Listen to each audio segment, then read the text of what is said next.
The Out-of-Towners is a 1970 comedy film written by Neil Simon, directed by Arthur Hiller, and starring Jack Lemmon and Sandy Dennis. It was released by Paramount Pictures on May 28, 1970. Much of the film's humor is derived from the interaction between George, the manic husband desperately collecting the names of everyone he encounters with plans to sue every last one of them, and Gwen, the mousy wife who accepts each new indignity with quiet resignation. A number of comic actors, including Ann Mira, Sandy Bowen, Ann Prentice, Paul Dooley, and Anthony Holland, were cast in small supporting roles. Origins. Originally, playwright Neil Simon planned his tale of a suburban Ohio couple's misadventures in New York City to be one of a quartet of vignettes in his Broadway play Plaza Suite. He quickly realized, however, the comic possibilities were numerous enough to warrant a full-length treatment,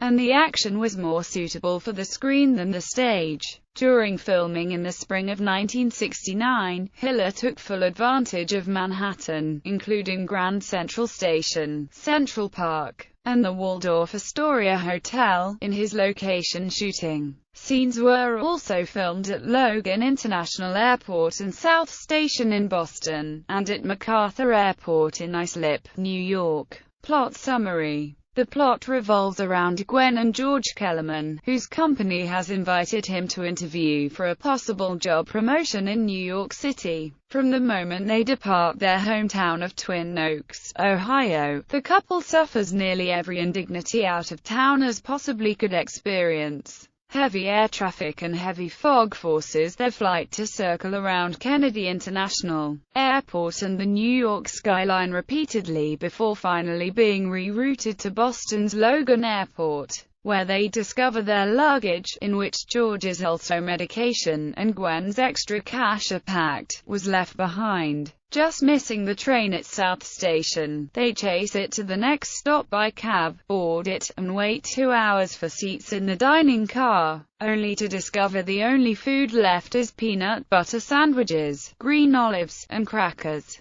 Upon arrival at Grand Central Terminal in New York by 2 a.m., they discover that mass transit, taxi cab drivers, and sanitation workers all are on strike. Making their way to the Waldorf Astoria on foot past tons of garbage in a torrential downpour, they discover their reservation, guaranteed for a 10 p.m. arrival, has been given away, and the hotel, like every other one in the city, is booked to capacity due to the strikes. What follows is a series of calamities that includes 2 muggings, kidnapping by armed liquor store robbers while the Kellermans are riding in a police car en route to an armory, a cracked tooth, broken high heels, accusations of child molestation, an exploding manhole cover, expulsion from a church, and an attack by protesters in front of the Cuban embassy. With each successive catastrophe, George angrily writes down each perpetrator's name and promises to sue them or their company when he returns home. The only thing that goes right for George is he somehow manages to arrive on time for his 9 a.m. interview, with rumpled clothing. Despite receiving a very lucrative offer, the two realize an upwardly mobile move to the big city is not what they truly cherish after the urban problems they have gone through, and they make the decision to return to their small town in Ohio,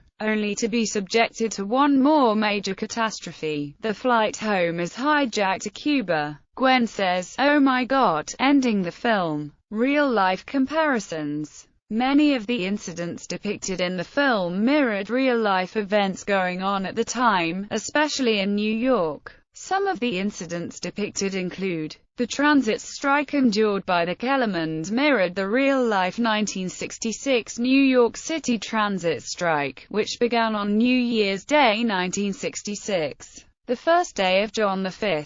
Lindsay's term of office, the first of many labor disputes that would haunt the mayor's 2 terms. The sanitation strike depicted in the film mirrored the infamous 1968 strike that also hit the city. The dilapidated condition and poor overcrowded service of the train the Kellermans take from Boston to New York mirrored the decline of passenger rail service occurring throughout the entire country in the late 1960s. The muggings and robberies endured by the Kellermans reflected the rising crime rate in many major American cities at the time, especially in New York City. Additionally, New York City's Central Park was portrayed as a haven for crime, which it was becoming known for at the time. Cast: Jack Lemmon as George Kellerman, Sandy Dennis as Gwen Kellerman, Sandy Barron as Lenny Moyers, Anne Meara as Woman in Police Station, Robert Nichols as Man in Airplane, Anne Prentice as First Stewardess, Ron Carey as Barney Polasek, Philip Bruns as Officer Myers, Graham Jarvis as Murray, Carlos Montalban as Cuban diplomat, Robert King as agent in Boston, Johnny Brown as waiter on train, Dolph Sweet as police sergeant, Jack Crowder as police officer, John Corks as looter, Robert Walden as looter, Richard Libertini as baggage man in Boston, Paul Dooley as hotel clerk, day, Anthony Holland as desk clerk, night, Billy D. Williams as Clifford Robinson, Bob Bennett as man in phone booth in Boston. Reception. Both Lemmon and Dennis were nominated for Golden Globe Awards in the comedy acting categories. Simon's screenplay won him the Writers Guild of America Award for Best Comedy Written Directly for the Screen. The movie was later remade in 1999 with Steve Martin, Goldie Hawn and John Cleese, but it was not well received, holding only 27% rating on Rotten Tomatoes.